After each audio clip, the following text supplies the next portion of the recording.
Hello, welcome to Sydney. I'm in an unusual place, perhaps. I'm sitting in the, for lack of a better term, dugout, one of the ball fields in a park that's very close to downtown Sydney. It's on Welton. It's got a little playground, David's Playground, and this block was the site of the county jail. And that is one of the songs that is discussed in our article today, which is Brodie's Crime and Punishment in the Cape Breton Songs Contest. I'm not going to rehash the article too much. I just want to put it more into a particular context. This is a research project that I've been going at for a number of years, and this article itself was the first publication that came from it. It was based on a couple of different presentations that I've given over the years. And then my colleague John Bodner was putting together a special issue of Crime and Folklore. And I thought that there were a couple of songs that I had already done extensive amount of research on that would actually fit his theme. So this was a way of integrating those two. But let's talk less about my work and more about the project itself.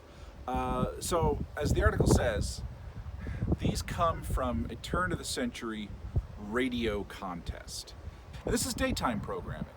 And so daytime programming implies, basically, and we'll just use the harsh term, housewives. Women at home. This was programming for ladies, and all the negative connotations and all the, patronizing connotations, I would suggest. It's meant to sort of be ephemeral. There was a lot of cooking tips and household tips and so on, but not actually female hosts. It was two radio station employees, Lloyd McGuinness and Bill Loeb, and they were just riffing, just trying to fill time. And what they did very early on was they started getting poems and verses from local correspondents, to the point where the show actually developed a remarkably loyal fan base. And people would write in, women would write in, and they would write in their poems, they'd write in their stories, clips from the newspaper that they thought were worthy of discussion, but they do it under aliases. And so it was a very interesting early example of sort of fan culture, because the fans owned the programming as much as anyone else, which is probably of benefit to CJCB and Bill and Lloyd, because they had to come up with so much content over the course of a week. And one of the things they also did was they would do it in character. And it became known as Dishpan Parade because sometimes it would be accompanied to the sound of washing dishes. The same sounds that presumably were happening at home.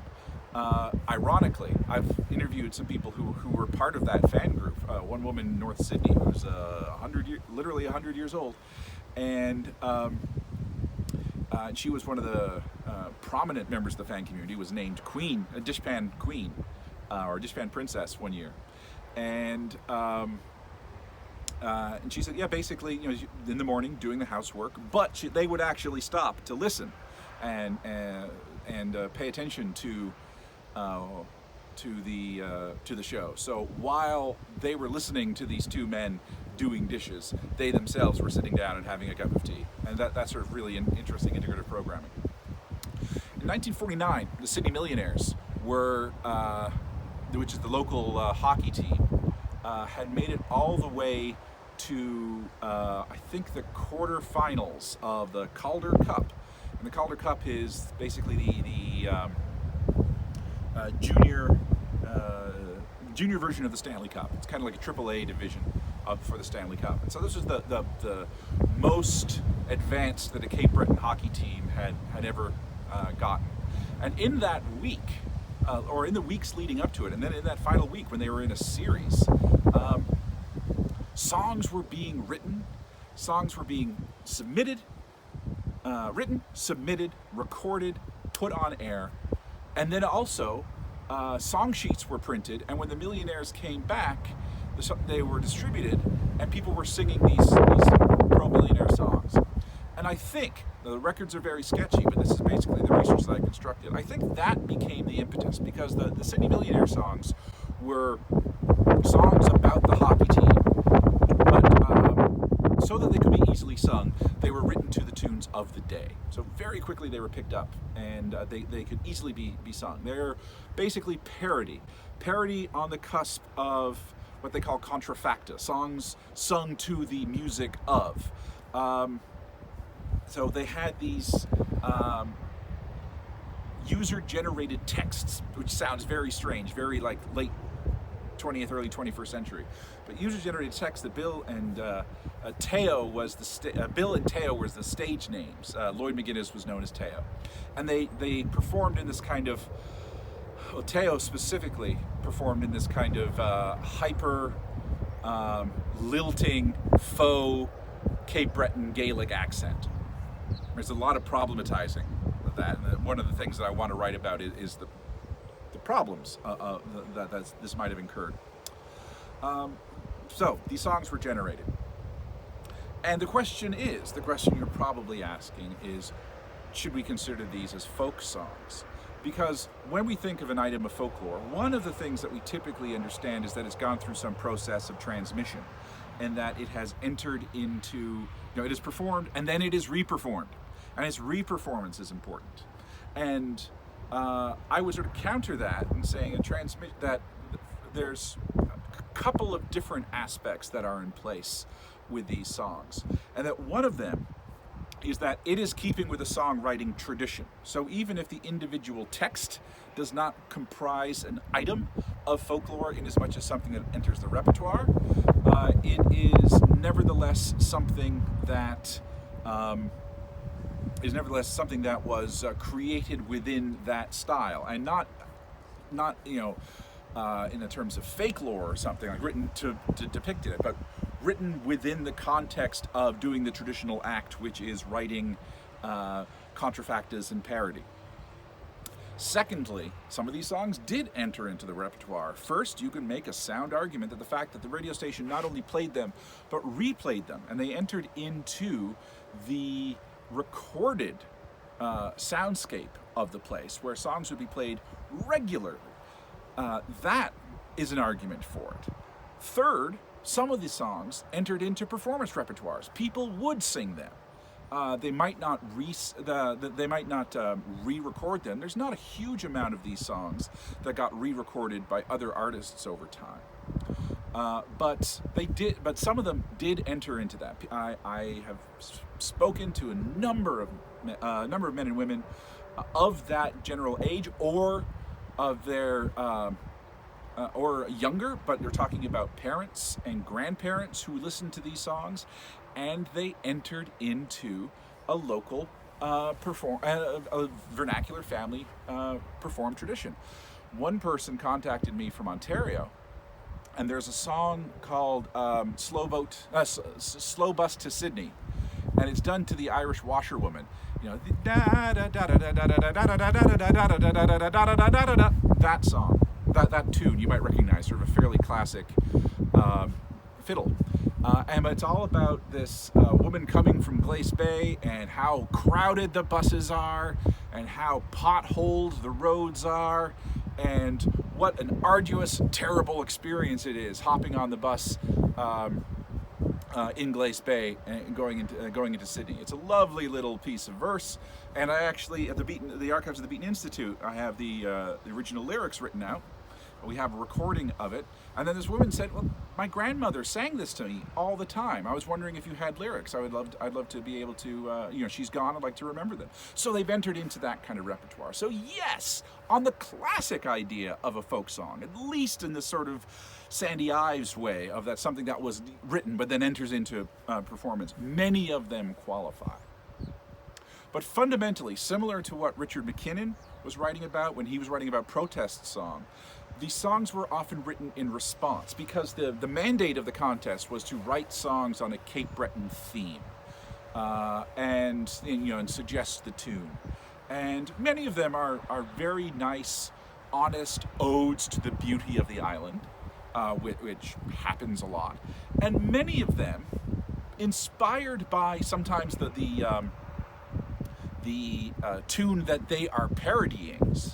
And I'll use parody there in terms of, in order for you to understand the song, you kind of have to really understand the song that it is based upon. But they are making some kind of connection between the two, and they're usually doing some kind of little dig, a good-natured dig, a dig that is definitely inspired by the fact that the singers actually very much love this place, but they sort of have some problems with the way things operate. So they're songs of little complaint. I call them sort of gentle protest, because they're not about the eruption of life like the labor and management disputes or the exploitation of the worker like the protest songs of coal and steel, but they're about the small annoyances that are rife around here, were rife around here, you can make an argument, are still rife around here, for a population in the post-war years, a population that is interested in two things. One, maintaining a sense of Cape Breton identity, and are committed to that. Doubly so because this is in the 20-year period after, or really 20-year period during which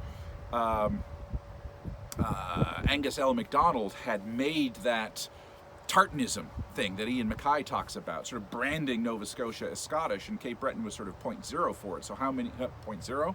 Ground zero for it. So how so many of the songs are about Scottishness, some tongue-in-cheek and some very sincere, and that Scottish identity. But just as important, this is a post-war, immediately post-war, post some of the labor disputes that really marked the late 1940s in the mines, in the plant, and finally the ground was set for the development of basically Sydney becoming a middle-class city, and actually all of industrial Cape Breton having that sort of cosmopolitanism.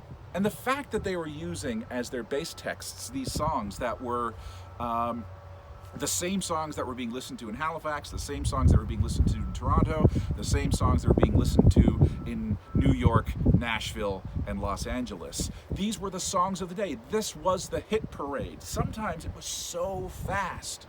There's one version of, there's a song by Frankie Lane called Mule Train.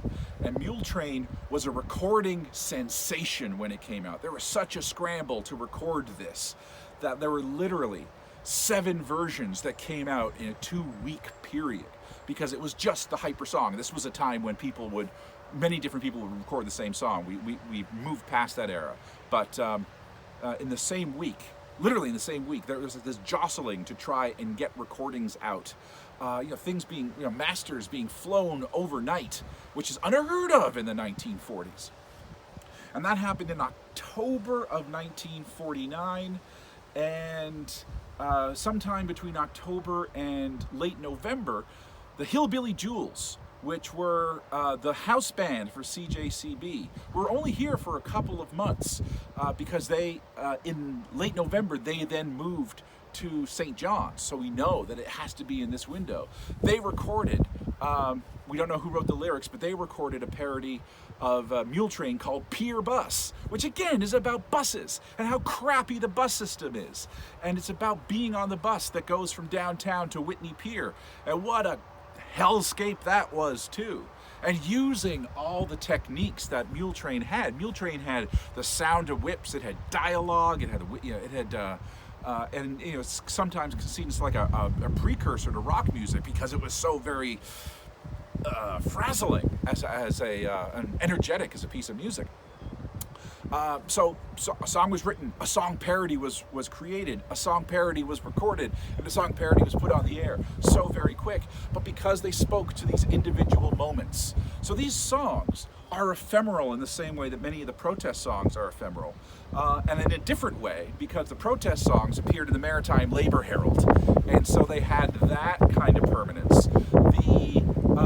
These ones were committed to vinyl, and so they could be revisited in that way at the Wind, because they weren't available commercially on vinyl. they were the property of CJCB. So they were available at the whim of requests and airplay of the radio station, but people would request them, and people would occasionally sing them. Some songs, as I said, entered into the recorded repertoire. Probably the most famous is an angry song in many ways, having to do with parking meters. If you were from here, you probably sang this in school. There's a song called Peter at the Meter.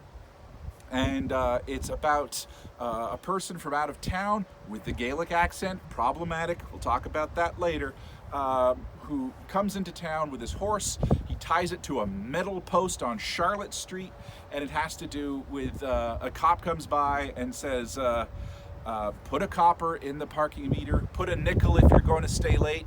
Can't you read? It says violation, and if you don't agree, we can see the magistrate.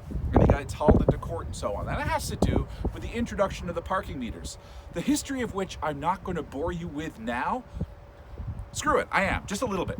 So parking meters, the fairly interesting innovation. They are there to regulate parking. That might seem self-evident, but they are there if you're on a crowded street like Charlotte was. Charlotte was two directions as opposed to the one way it is now. Every single city, every single town had its own bus system that basically connected Sydney to it. So there was a Sydney Mines bus, a North Sydney bus, a Glace Bay bus, a New Waterford bus, a Reserve bus, and they all came down into Charlotte Street at the same goddamn time. And so it was just this massive chaos. Plus there are people parked there. And so, okay, well, you can park, but you can't just stay here all day. We're going to have to regulate this. And so parking meters were there to regulate traffic on Charlotte Street. They were unpopular from the start, but people saw the need for them. 6 months later, City Council ordered more. They ordered them on George. They ordered them on the side streets, on Bentinck, on Townsend. If you are not from Cape Breton, or even from downtown Sydney, these names might not mean anything to you right now. They didn't go as far as Townsend, but Dorchester and Wentworth and all those little sort of those half streets, they start putting them down there. People were noticing, there's not a parking problem there. Or at least there's not a congestion problem there. So now you are turning these things from the regulators of traffic, the regulators of parking, to income generators, and that we don't like. And so this song was basically about wherever you go, there's now a parking meter, and there's nowhere to park. There's nowhere to just innocently stop for 5 minutes because the city is sort of grabbing all these things. Not popular. Now, the song entered into the local tradition in part because the person who, as far as we can tell, wrote the lyrics, and the person who actually sang them. This wasn't sung by a CJCB person. It was sung by Huey. Was it sung by Huey? Yeah, it was sung by Huey. Huey McClellan. Huey. Now, put his name down at the bottom of the video. Huey sang it. He was friends with Lloyd McGuinness. They had been in local variety theater shows together, and he sang the song. He later started with his partner Huey and Alan, which were a big comedy duo in Cape Breton for basically 30 years until Huey died, and that was like their most famous song. They'd end every show with that. Other people have recorded it, and now it's done. As I said, if you were raised here, you might have sung this, because now it's done in the schools. And you will often link to a YouTube video where you can just see, or at least a news story, where you can see little kiddies in as far away as Antigonish singing this song in like a school play. So it has entered into a repertoire that much. So what I want you to think about, and in terms of these songs, is first of all, they might not be folk songs as you commonly understand them, because they don't have to do with pastoral needs. They are not sort of lyric per se. They are not about sort of the beauty of things, nor are they story songs. They're not ballads in terms of heartache and so on. They're about contemporary concerns. They're witty. They are not. They're very, very few polemics, and the songs that were polemics never really got recorded, or at least we don't have those recordings available. But they were little digs. They were tiny little digs. And sometimes when the reason for the dig disappeared, the song basically disappeared. They left the repertoire. Sometimes either the song was so good that it entered into a repertoire, or it continued to have some kind of purpose to it.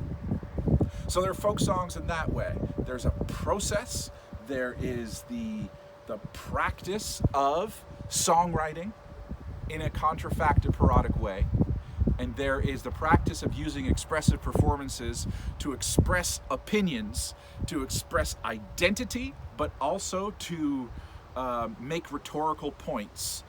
And then that creates items which can enter into a retransmitted repertoire. Okay, so that was that. I'm going to have as many links as I can, and I will, as ever, links in the description. And as ever, I bid you very well, my friends.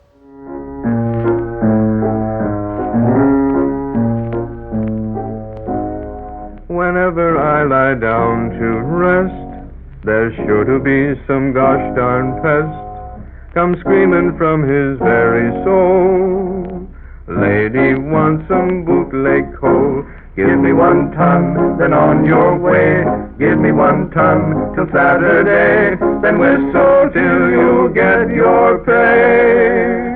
When the master's coming home. A man once called me on the phone and asked if I was home alone.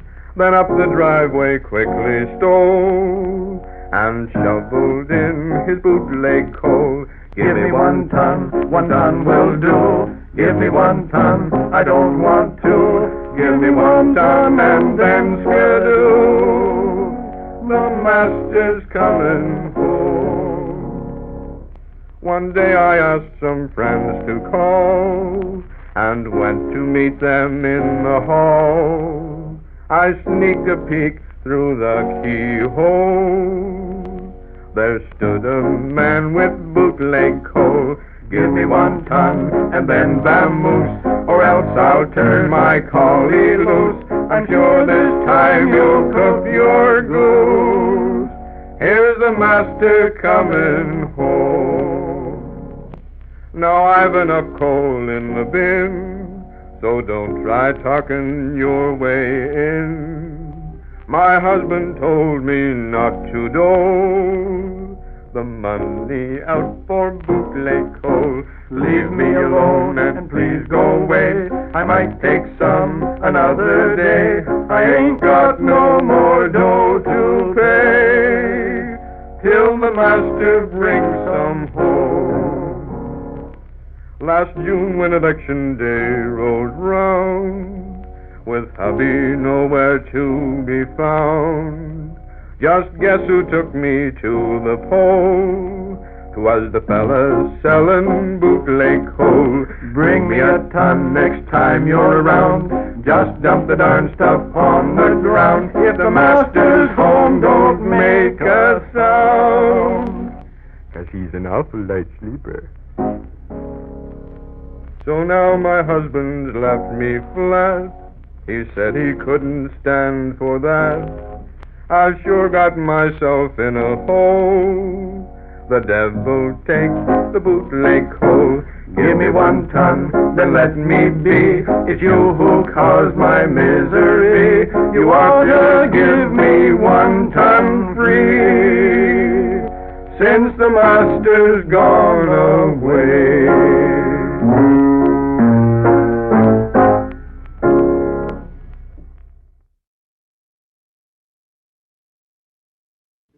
I stole a piece of kidney and landed in the county jail. They looked out the window and pointed with their finger and greeted me with this sad wail. Go away, come again some other day. If they take another sinner, there'll be nothing left for dinner. Go away, go away. Oh, so bitter was my grief that I quivered like a leaf, and the tears began to fall like rain. Till the jailer yelled, "Hey, Okie, please don't lean against the pokey, 'cause the walls will never stand the extra strain." Go away, it's no good for you to stay. Though our clientele's elusive, our jail is so exclusive. Go away, way, way, far away. Then I got upon my pony and I went to Eskasoni, where I bumped into a big buck deer. Oh, I must have got a fright when I looked upon my sights, 'cause the gun went off and shot him in the ear. Tally-ho, off we go, and I'm headed for the county jail. With a notice I am greeted, no vacancy, so beat it. Go take another trip along the trail. I was going down grade, doing 90 in the shade, when a whistle began to wail. It was Goldie on a scooter, and he said, "You'll look much cuter when you're sitting in the county jail." Fare thee well, fare thee well. Oh, I'm gonna get a nice warm cell. But they checked the waiting list, and I was only 25th, so I had to stick around for a spell. Now I'm growing old and gray, and my beard gets in the way when I try to climb the great white wall. Though my eyes are getting dim, I keep hoping I'll get in before the roof begins to fall. Go away, come again some other day. If they take another sinner, there'll be nothing left for dinner. Go away, way, way, far away.